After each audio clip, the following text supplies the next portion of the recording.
کوئی مشکل نہیں ہے، آپ آزان دیں گے چاہے جو ہے وہ ہمسایوں کو مشکل پیش آ رہی ہو، تکلیف کا باعث بن رہی ہو۔ اس کے بعد پھر کہتے ہیں کہ اگر ایک خاتون، اگر ایک عورت آزان دیتی ہے اور مرد اس آزان کو سنتا ہے تو کیا مرد کے لیے وہ کافی ہو جاتا ہے عورت سے آزان سننا، تو پھر یعنی مرد آزان نہ دے؟ کہتے ہیں ایسا نہیں ہے۔ اگر عورت آزان دیتی ہے اور مرد اس آزان کو سنتا ہے تو پھر بھی مرد کو دوبارہ آزان دینی ہوگی، مرد کے لیے عورت کی آزان کافی نہیں ہے۔ یہ تو کچھ مسئلے تھے کس کی آزان کے حوالے سے۔ اب آئیں صفحہ نمبر 77 پر، واجبات نماز۔ واجبات نماز میں کہتے ہیں کہ 11 واجبات ہیں ہمارے پاس۔ کتنے؟ 11 واجبات۔ ان میں سے کچھ جو ہیں وہ رکن کی حیثیت رکھتے ہیں اور کچھ واجب ایسے ہیں کہ جو رکن کی حیثیت نہیں رکھتے۔ اچھا، یہ رکن کیا چیز ہے؟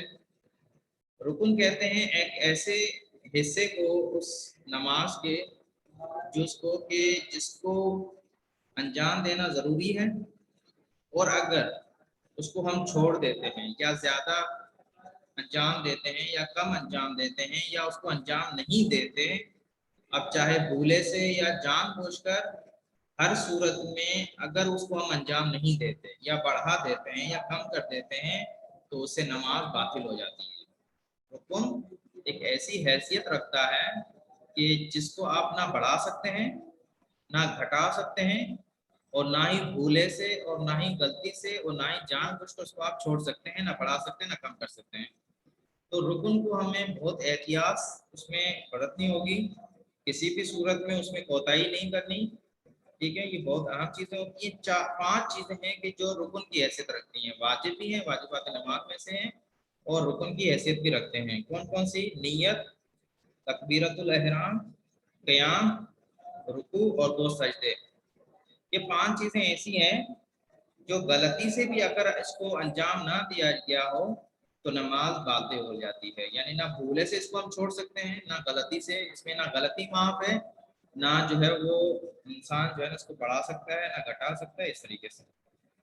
لیکن یہ خود بھی تعریف کر رہے ہیں کتاب کے اندر 77 صفحے پر، دیکھیں کہ بعض واجبات نماز رکن ہوتے ہیں، یعنی اگر نماز میں انجام نہ دیے جائیں یا واجب مقدار سے زیادہ انجام دیے جائیں، چاہے بھول کر اور غلطی کی وجہ سے ہو، نماز باطل ہو جاتی ہے۔ لیکن واجبات غیر رکن اگر جان بوجھ کر کم یا زیادہ کیے جائیں تو نماز باطل ہوتی ہے، لیکن غلطی سے اگر اس کو بوجھ کر کم یا زیادہ کیا جائے تو اس سے نماز باطل نہیں ہوتی، جیسے قرات میں۔ وہ 11 چیزیں کون سی تھی واجبات نماز میں؟ نیت، تکبیرۃ الاحرام، قیام، قرات، رکوع، سجدہ، ذکر، تشہد، سلام، ترتیب اور موالات۔ موالات کا بھی انشاءاللہ آگے مطلب آئے گا، یعنی بغیر کسی فاصلے کے آپ کو انجام دینا ہے، فاصلہ نہیں آنا چاہیے واجبات نماز کے درمیان میں۔ جو اجزاء ہیں نماز کے اس میں فاصلہ نہیں ہونا چاہیے۔ آتے ہیں پہلے واجب کی طرف۔ جو نماز کے اندر واجب ہے چیز وہ ہے نیت۔ نیت واجب چیزوں میں سے ہے، اس کو آپ کسی بھی صورت میں نہ چھوڑ سکتے ہیں، نہ جان بوجھ کر نہ ہی بھولے سے۔ اگر بھولے سے بھی اگر نیت نہ کی تو آپ کی نماز باطل ہے۔ نیت کا مطلب کیا ہے؟ نیت کا مطلب یہ ہے کہ خدا کی اطاعت کے لیے کوئی خاص کام انجام دینا، کہ مثلا اگر اب میں نماز پڑھ رہا ہوں تو یہ نماز میرا پڑھنا خدا کے لیے ہو، خدا کی سے قرب حاصل کرنے کے لیے ہو، نہ اس میں ریاکاری ہو، نہ اس کے اندر جو ہے دوسروں کو دکھاوا ہو، بلکہ یہ میرا نماز اس لیے کیونکہ مجھے خدا نے حکم دیا ہے، خدا نے مجھے امر کیا ہے، حکم فرمایا، لہٰذا میں اس کی تعظیم کرتے ہوئے، حکم کو بجا لاتے ہوئے یہ کام انجام دیں۔ بس یہ نیت ہے۔ جیسے آگے بھی جا کے بولیں گے کہ نیت میں یہ ضروری نہیں کہ آپ بولیں منہ سے یا دل میں اس کو یاد رکھیں یا ذہن کے اندر اس کو دہرائیں، نہیں، بلکہ یہ آپ کا نماز کے اندر کھڑا ہونا اور نماز پڑھنا، جو بھی کام آپ کر رہے ہیں نماز کے اندر یا نماز کے لیے، وہ کس چیز کے لیے ہو؟ اس چیز کے لیے ہو کہ آپ خدا کے لیے کر رہے ہیں۔ بس خدا کے لیے انجام دینا نیت کہلاتا ہے۔ خود بھی یہ مانا کرتے ہیں کہ اس کا مطلب ہے کہ خدا کے حکم کی اطاعت کے لیے معین نماز کا ارادہ کرنا، یہ ہے نیت۔ اچھا، نیت نماز میں جو نیت واجب ہے وہی خدا کے لیے انجام دینے کا ارادہ ہے، یعنی خدا کے لیے کسی کام کو انجام دینے کا ارادے کو ہی ہم نیت کہتے ہیں۔ بس آسان لفظ میں کہیں کہ نیت کیا ہوگی؟ ارادہ کرنا، یعنی کسی کام کو خدا کے لیے انجام دینے کا ارادہ کرنا نیت کہلاتی ہے۔ اور لازم نہیں ہے کہ اپنے دل میں یا زبان سے کہیں، مثلا 4 رکعت نماز، 4 رکعت ظہر کی نماز پڑھتا ہوں تو یہ ضروری نہیں ہے۔ اس کے بعد پھر کہتے ہیں کہ جیسے عرض ہوا کہ ریاکاری کی وجہ سے اگر آپ نماز پڑھ رہے ہیں کسی کو دکھانے کے لیے، اپنے آپ کو نمازی ثابت کرنے کے لیے، تو اس طریقے سے اگر آپ نماز پڑھیں گے تو وہ نماز آپ کی باطل ہوگی۔ تو بس غیر خدا کی کوئی بھی عبادت انجام دینا اس کو باطل کر دیتی ہے، نہ فقط نماز بلکہ غیر خدا کے لیے جو بھی آپ عبادت کریں گے، یہاں تک کہ حج وغیرہ بھی، خمس بھی، جو بھی آپ چیز دیں خدا کے علاوہ عبادت کریں گے تو وہ کیا ہو جائے گی؟ باطل ہو جاتی ہے۔ پھر دوسرا اس کے بعد کہہ رہے ہیں کہ نماز کے اندر نمازی کے لیے لازم ہے کہ وہ اپنی نیت جس چیز کی کر رہا ہے اس کو معین کرنا چاہیے، فقط یہ نہ کرے کہ بس میں نیت کر رہا ہوں نماز پڑھنے کی، نہیں، کس چیز کی نیت کر رہا ہے، کون سی نماز؟ آیا وہ نماز فجر کی نیت کر رہا ہے یا 4 رکعت ظہر کی، عصر کی، مغرب کی، عشاء کی، کس چیز کی؟ بیان کرنا ضروری ہے، اگر نہیں بیان کرتا تو نماز باطل ہو جاتی ہے۔ تو ہم جب بھی نماز پڑھیں تو ضروری ہے کہ نیت ہم میں معین کریں کہ ہم کون سی نماز پڑھ رہے ہیں۔ مثلا ہم کہیں کہ 4 رکعت نماز کی نیت کرے اور بس شروع کر دے اور معین نہ کرے کہ نماز ظہر کی وہ 4 رکعتیں ہیں یا عصر کی، تو اس سے نماز اس کی باطل ہو جاتی ہے۔ اچھا، اس کے بعد تو بس یعنی یہ ثابت ہوا کہ نماز کے اندر، نیت کے اندر ہمیں معین کرنا ہے کہ کون سی نماز ہم پڑھ رہے ہیں۔ اس کے بعد اب کچھ وہ موارد بتا رہے ہیں کہ جہاں ہم نیت سے عدول کر سکتے ہیں، ٹھیک ہے، نیت سے عدول کرنا۔ اب 2 طرح سے ہے یہ نیت سے عدول کرنا، مثلا ایک نیت سے دوسری نیت کی طرف جانا، یہ کچھ موارد میں واجب ہو جاتا ہے اور کچھ موارد میں مستحب ہے۔ تو یہ دونوں کے موارد ذکر کر رہے ہیں کہ جہاں آپ کو اس جس نماز میں ہیں یا جس حالت میں ہیں وہاں سے نکل کر آپ دوسری حالت میں جائیں اور دوسری نیت کریں۔ تو پہلی صورت کیا ہے؟ وہ ہے نماز عصر کی سے ظہر کی طرف جانا۔ نماز عصر سے ظہر کی طرف جانا واجب ہے کس صورت میں؟ وہ یہ بیان کر رہے ہیں کہ اگر عصر کے مخصوص وقت سے پہلے نماز کے درمیان متوجہ ہو کے ظہر کی نماز نہیں پڑھی ہے، دیکھیں ہم ابھی عصر کا وقت نہیں آیا اور ابھی ظہر کا وقت چل رہا ہے اور میں عصر کی نماز پڑھ رہا ہوں، عصر کا وقت نہیں آیا اور میں ظہر کے وقت میں، ظہر کے مخصوص وقت میں نماز عصر پڑھ رہا ہوں اور مجھے نماز کے درمیان میں پتہ چل گیا، متوجہ ہو گیا ہوں میں کہ نماز ظہر میں نے نہیں پڑھی، تو کہتے ہیں کہ یہاں آپ کے لیے واجب ہے کہ اپنی نیت کو تبدیل کریں اور عصر کی نیت سے آپ اس کی طرف جائیں، ظہر کی نیت کی طرف، کہ کہیں کہ یہ نماز جو میں پڑھ رہا ہوں ظہر کی نماز پڑھ رہا ہوں۔ اسی طریقے سے نماز عشاء سے مغرب کی طرف بھی وہی کنڈیشن ہے جو ظہر عصر میں تھی، کہ اگر ہم عشاء کے وقت سے پہلے مغرب کے مخصوص وقت میں نماز عشاء پڑھ رہے ہوں اور یہ خیال آ جائے اور اس چیز کی طرف متوجہ ہو جائیں کہ میں نے نماز مغرب نہیں پڑھی، تو ہمیں کیا کرنا ہوگا؟ نماز عشاء کی نیت سے گھومنا ہوگا، اس سے منتقل ہونا ہوگا، کس کی طرف؟ عدول کرنا ہوگا مغرب کی طرف۔ یہ 2 مورد۔ اس کے بعد کہتے ہیں کہ اگر 2 قضا نمازیں کہ جو جن میں ترتیب ضروری ہے، مثلا نماز ظہر و عصر یہ قضا ہو چکی ہیں ہماری، فرض کریں 2 نمازیں جن میں ترتیب ضروری ہے، مغرب و عشاء لے لیں یا ظہر عصر لے لیں، جن میں ترتیب ضروری ہے، یہ قضا نمازیں واجب ہیں اور بھول کر یہ شخص جس پر یہ قضا نمازیں واجب ہے، بھول کر وہ کیا کرتا ہے؟ وہ عصر کی نماز پہلے پڑھ لیتا ہے یا عشاء کی نماز پہلے پڑھتا ہے، تو اب اسے کیا کرنا چاہیے؟ تو کہتے ہیں یہاں پہ اس کے لیے عدول کرنا واجب ہے۔ 2 قضا نمازیں کہ جس میں ترتیب ضروری ہے جیسے ظہر اور عصر یا مغرب و عشاء، اگر اس میں وہ دوسری نماز پہلے پڑھ لیتا ہے اور بعد میں اس کو پتہ چلتا ہے تو ضروری ہے کہ وہ دوسری یعنی بعد میں نہیں بلکہ اسی دوسری نماز میں مثلا عشاء کے پڑھتے ہوئے اس کو پتہ چل گیا کہ یہ عشاء کی نماز اور میں نے ابھی تک مغرب کی نہیں پڑھی یا عصر کی نماز میں پتہ چلتا ہے کہ میں نے ظہر کی نماز نہیں پڑھی، تو وہ کیا کرے گا، وہاں سے وضو کرے گا اس پہلی نماز کی طرف۔ اچھا، یہ تو وہ موارد تھے کہ جہاں ہمیں کیا کرنا تھا، وضو کرنا واجب تھا۔ اب ہمیں ان موارد کی طرف بتا رہے ہیں کہ جہاں وضو کرنا مستحب ہے، یعنی ضروری نہیں کہ آپ وضو کریں لیکن مستحب ہے۔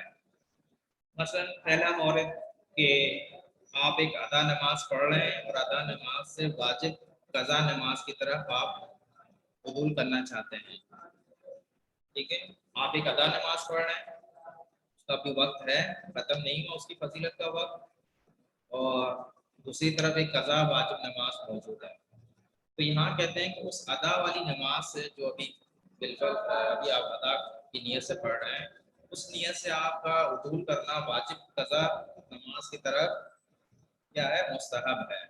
لیکن اس صورت میں کہ جب ادا والی نماز کی جو فضیلت کا وقت ابھی ختم نہ ہوا ہو، باقی ہو، یہ تو تھا اس کا ایک مورد۔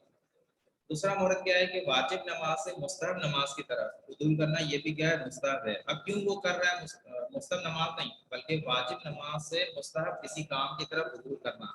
مثلا ایک شخص جو ہے وہ فراتا واجب نماز پڑھ رہا ہے اور دیکھ رہا ہے کہ اب تھوڑی دیر کے بعد جماعت کھڑی ہو رہی ہے، تو وہ اپنی واجب نماز کی نیت کو جو ہے وہ مستحب نماز کی طرف وضو، مستحب نماز کے یعنی مستحب چیز کی طرف وضو دے سکتا ہے، یعنی وہ پھر جماعت کے ساتھ کیا کرے گا، نماز پڑھے گا تاکہ اس کو نماز جماعت کا ثواب حاصل کر سکے۔ یہ دوسرا مورد۔ تیسرا مورد کیا ہے کہ روز جمعے کے دن ہم واجب نماز سے وضو کریں کس کی طرف، ظہر کی نافلہ کی طرف، یہ بھی مستحب ہے، کیا واجب نماز سے نافلہ کے ظہر کی طرف وضو کر سکتے ہیں جمعے کے دن۔ لیکن یہ کس شخص کے لیے ہے، کہتے ہیں اس شخص کے لیے کہ جو سورہ جمعے کی قرات کو بھول گیا ہو، یا دوسری کوئی سورہ پڑھی ہو، یا آدھی پڑھی ہو، یا ختم ہو چکا ہو، تو کہتے ہیں اس شخص کے لیے مستحب ہے کہ وہ واجب نماز سے نافلہ یعنی ظہر کی نافلہ کی طرف وضو کرے تاکہ واجب نماز کو سورہ جمعے کے ساتھ بجا لا سکے۔ تو یہ تقریباً 3 مورد تھے اس کے بھی، اور واجب کے بھی 3 مورد۔ یہ کیا ہیں، عدول کے، کہ ہم ایک نیت سے دوسری نیت کی طرف عدول کر سکتے ہیں۔ اس کے بعد جو ہے وہ مسئلہ ہے تکبیرۃ الاحرام کا۔ نیت بھی کیا تھی، واجب تھی، نماز کے لیے نیت واجب ہے اور رکن میں سے ہے، اس کو ہم بھولے سے بھی اس کو نہیں چھوڑ سکتے، اگر بھول کر کوئی نیت نہیں کرتا تو اس کی نماز باطل ہو جاتی ہے۔ اب آتے ہیں دوسرے رکن کی طرف، وہ ہے تکبیرۃ الاحرام۔ تکبیرۃ الاحرام کہتے ہیں یہ بھی ایک رکن ہے اور واجب ہے، اور تکبیرۃ الاحرام یعنی جو ہم نماز کے شروع کرتے وقت کیا کرتے ہیں، اللہ اکبر کی تکبیر جو لگاتے ہیں، اس کو کہتے ہیں تکبیرۃ الاحرام۔ اس کے بارے میں کہا جاتا ہے کہ نماز کے آغاز میں جان بوجھ کر یا بھولے سے تکبیرۃ الاحرام نہ کہنے سے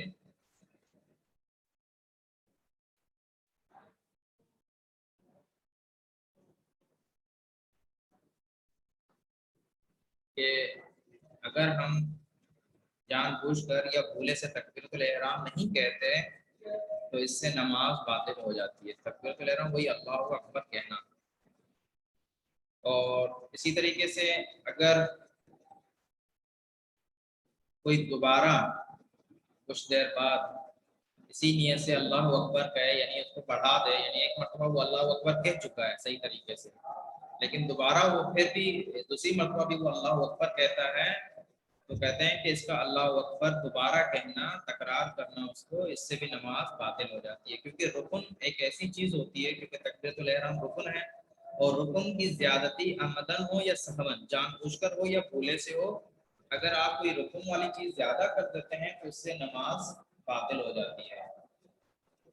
اس کے بعد پھر کچھ احکام بیان کرتے ہیں تکبیرۃ الاحرام کے واجبات، یعنی کون کون سی چیزیں ہمیں رعایت کرنی چاہیے تکبیرۃ الاحرام کے اندر، اس کو بیان کر رہے ہیں۔ سب سے پہلے جو بیان کر رہے ہیں یہ کہ تلفظ صحیح ہمیں کرنا چاہیے، یہ جو تکبیرۃ الاحرام کہی جا رہی ہے اس کو صحیح تلفظ کے ساتھ اور عربی زبان میں کہنا چاہیے۔ اگر کسی اردو زبان میں کہیں یا فارسی زبان میں کہیں یا عربی زبان میں کہیں اور غلط کہیں تو یہ اس سے نماز باطل ہو جاتی ہے اور صحیح نہیں ہے. تو بس خیال کرنا چاہیے کہ ہمیں صحیح طریقے سے اس کے تلفظ انجام دینے چاہیے، اور اس میں جو ہے وہ اس طریقے سے کہیں کہ خود بھی سنیں، اللہ اکبر اتنی آواز میں ہو کہ ہم خود بھی سنیں اور صحیح تلفظ سے ہو، اور کسی اور زبان میں ہم نہیں کہہ سکتے. آپ اردو زبان میں کہیں یا فارسی زبان میں کہیں یا کسی اور زبان میں، یہ صحیح نہیں ہے. عربی میں کہنا ہے اور صحیح تلفظ کے ساتھ کہنا ہے. اچھا، اب یہ مسئلہ آتا ہے کہ کوئی شخص نہیں جانتا، اس کو پتہ نہیں ہے کہ اس کے صحیح تلفظ کیا ہیں، اس کی کیفیت نہیں معلوم کسی شخص کو، اب وہ کیا کرے بیچارہ، اور سیکھنے کی طاقت بھی نہیں رکھتا.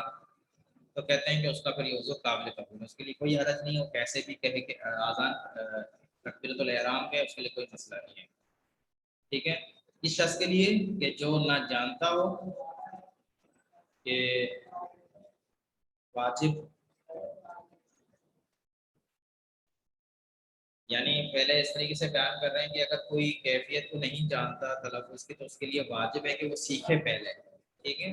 اگر وہ نہیں سیکھ پاتا، سیکھنے کی طاقت نہیں رکھتا، سیکھنے پر قدرت نہیں رکھتا، تو کوئی حرج نہیں ہے، اس کا عذر اور اس کی یہ جو نہ سیکھنا یہ قابل قبول ہے، اور وہ جس طریقے سے چاہے تکبیرۃ الاحرام کہہ سکتا ہے.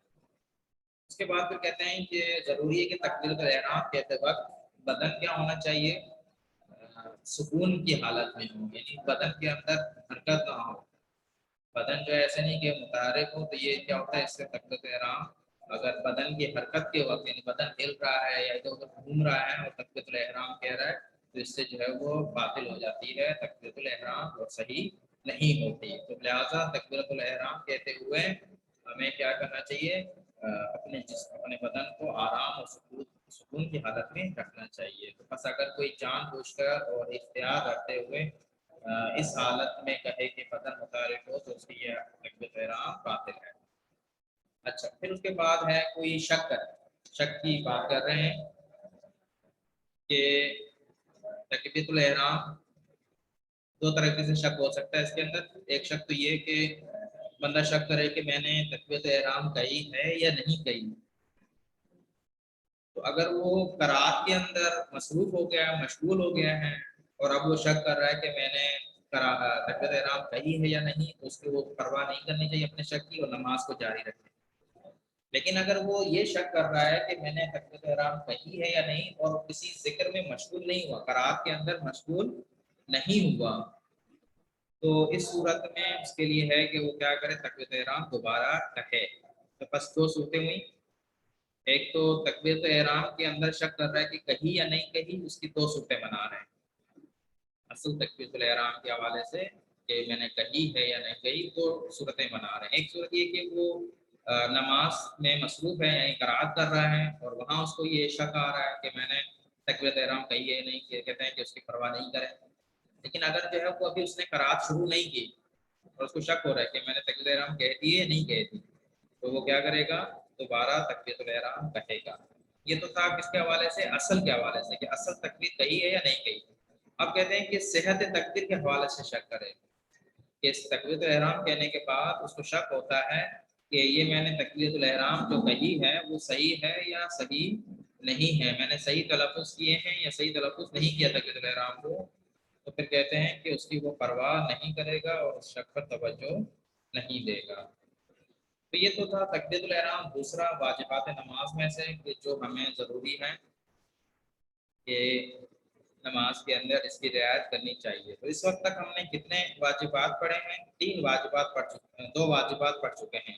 ایک نیت، اور دوسرا جو ہے وہ تکبیرۃ الاحرام. تیسری چیز کیا ہے، قیام ہے، کھڑا ہونا. یہ کھڑے ہونے کو جو ہے ہم جو قیام ہیں، یہ بھی کیا ہے، واجبات نماز میں سے. لیکن اس کی 2 قسمیں ہیں. قیام ایک رکن والا قیام ہے، اور ایک جو ہے وہ غیر رکن والا. تو جیسے عرض کیا کہ قیام جو رکن والا ہے اس کو ہمیں کسی بھی صورت میں نہیں چھوڑنا، نہ جان بوجھ کر نہ بھولے سے. اگر بھولے سے ہمیں قیام ہم سے اگر چھوٹ جاتا ہے، انجام نہیں دیتے، تو اس سے نماز باطل ہو جائے گی.